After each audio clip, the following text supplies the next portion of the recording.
Welcome back. A small business owner fought the water company over a big bill. He lost, he appealed, then he lost again, but the home in question didn't even have a water line. Fox 5 I-Team's Dana Fowle has been reporting about the Department of Watershed Management's appeals process for months, where it's really hard to win a case, it seems. That's what our data shows. I mean, the Fox 5 I-Team poured over 18 months of cases appealed by Department of Watershed Management customers. And in these cases, when Watershed denied adjustments to disputed bills, then customers went over to the appeals board.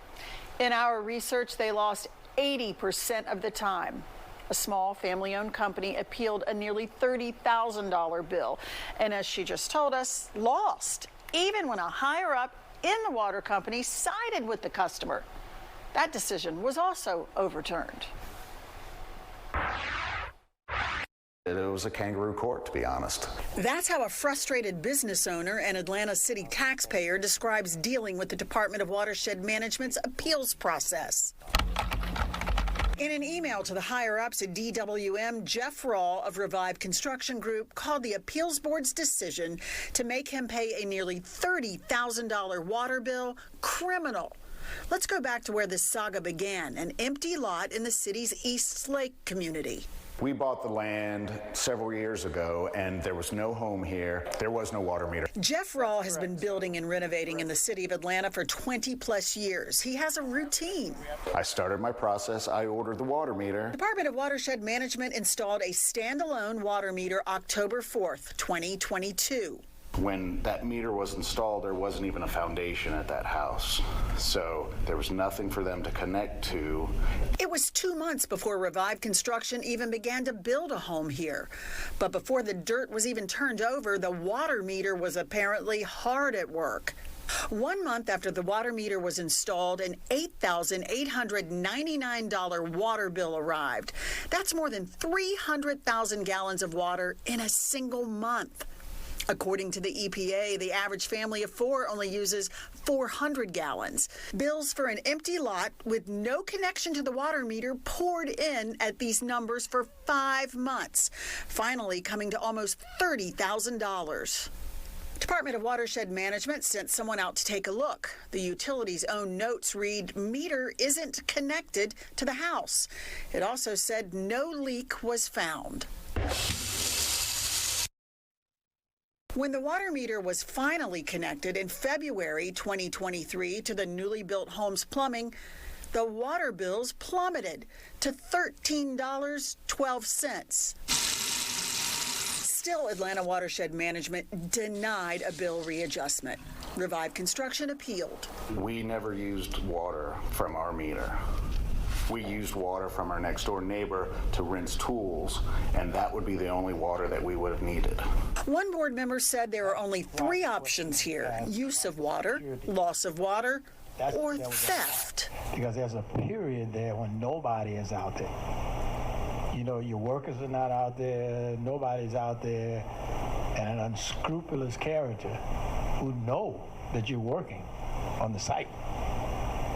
You know how people are? They seem to ask a lot of questions about theft, as if they felt I was somehow in the dead of the night connecting to this water meter, filling up buckets, 1 million gallons of water, and taking them somewhere. Again, he's being charged for using more than 1 million gallons of water.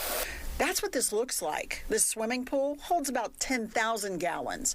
1 million gallons would be 100 swimming pools. So over a 5-month period, this would be like someone sneaking onto this property every weekend and stealing 10 swimming pools worth of water. Somebody certainly would have seen that, right? So we asked the next door neighbor, did he see or hear anything? And he said no. In fact, he never even saw any sort of sign of a water leak, like standing water or soft soil. So we went directly across the street to another neighbor, the East Lake Golf Club. If 1 million gallons of water came anywhere near their manicured greens, that would set off alarms. The Fox 5 I team called them. Did they see anything unusual? No. I think we would have noticed that. In a last-ditch effort, after nearly a year of communicating, the contractors appealed to a higher-up at the Department of Watershed Management, begged them to review the board's position. It was my Christmas miracle. In an email from the utility, it was admitted that the balance was from a water leak caused by the Department of Watershed Management. Once the leak was addressed, the corrected balance was $219.29. Big difference. But that relief was short-lived. I get a phone call from the Department of Watershed Management that they have escalated it to somebody higher up in the legal department and says, we will not honor that. A spokesperson for the utility told the Fox 5 I-Team it was a mistake. The nearly $30,000 bill stands. I'm a fairly calm person by nature, but this has gotten me, I feel like it's extortion. Now, one board member, Roseanne Maltese, didn't seem happy with the decision to deny the bill readjustment. She even asked the city lawyer if the board could look at, quote, extenuating circumstances that could impact this situation. She was told no. In the end, she voted to deny a refund and did it, and again, I quote, very, very sadly, she said. Well, I hope so. She felt bad about it. Yeah. Okay, so what does he do now?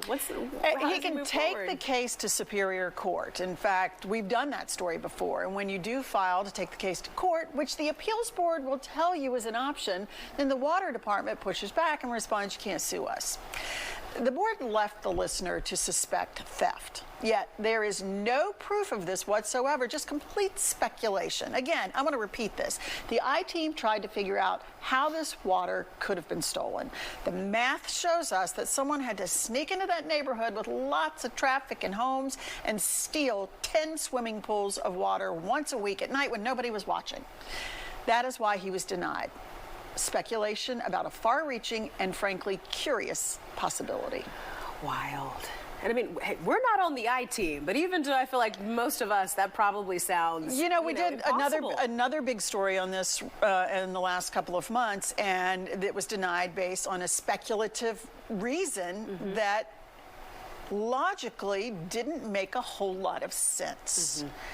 The math didn't add up there either. We have more of these cases. They keep coming in, and we are going to continue our look into the appeals board and would love for them to sit down and talk to us. We have been eager for that possibility, and I think it's time. I'm sure. I mean, we're talking about people's livelihoods. You know, this is impacting more than just the gentleman we spoke with. A small business owner and $30,000 is a lot of money. Not to mention a family paid for this house to be built. They could not move in. What did they end up doing? Having to move an hour away into their parents' basement, these are adults, and commute in. And meantime, the builder is paying for this home that no one is living in. Wow, what a headache. Because they had to get this bill cleared up before they could close on this house. Nice. Well, hopefully there'll be some kind of update on this story. Yes, we are. We're just getting started. We believe that. She's on the case. All right, Dana, thanks so much. We appreciate it.